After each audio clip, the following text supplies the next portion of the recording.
ہیں چک number 58 4R کی اضافی بستی طفیل شہود کلونی سے کے نام سے جانے والی یہ اضافی بستی ہے۔ تو یہاں پر دیکھیں آپ کے سامنے میں یہ قبرستان میں اس وقت موجود ہوں۔ آپ دور دراز تک دیکھ سکتے ہیں کہ یہاں پر قبرستان میں صفائی کا ماشاءاللہ کتنا پیارا نظام کیا گیا ہے۔ یہاں پر ان لوگوں نے اپنے مدر آپ کے تحت ایک بندہ یہاں پر رکھا ہوا ہے کہ جو یہاں پر پورے قبرستان کی صفائی کرتا ہے، اور جس کو دیکھ کر آج ماشاءاللہ دل خوش ہوا۔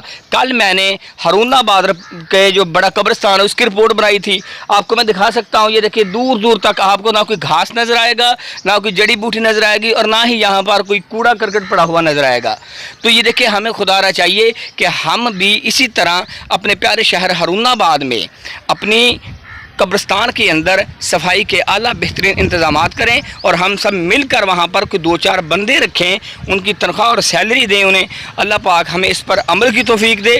یہ دیکھیں یہ میرے آباؤ اجداد، یہ 58 4R چک جو گاؤں ہے یہ میرا گاؤں ہے، میرے آباؤ اجداد یہیں پر مدفن ہے۔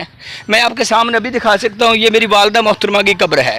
اللہ پاک انہیں جنت الفردوس میں اعلیٰ مقام عطا فرمائے۔ اس کے ساتھ ہی میرے بڑے بھائی محمد ندیم کی قبر، اس کے ساتھ ہی میرے والد محترم محمد سلیم کی قبر ہے۔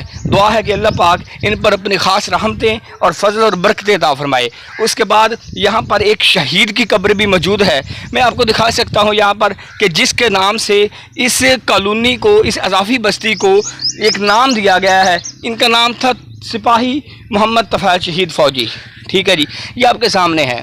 یہ شہید ہوئے ہیں، باجوڑ ایجنسی میں ان کا دہشت گردوں سے مقابلہ ہوا تھا۔ تو یہ دیکھیں ان کی قبر بھی یہاں پر موجود ہے۔ اللہ پاک اس شہید کے صدقے اس پوری قبرستان پہ اپنی رحمتیں، فضل اور برکتیں عطا فرمائے۔ اور یہ دیکھیں کتنا پیارا صفائی کا نظام ہے۔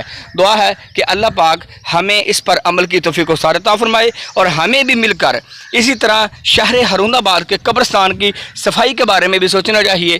اللہ آپ کا اور میرا حامی و ناصر ہو۔ والسلام۔ محمد عظیم، HND نیوز، ہارون آباد۔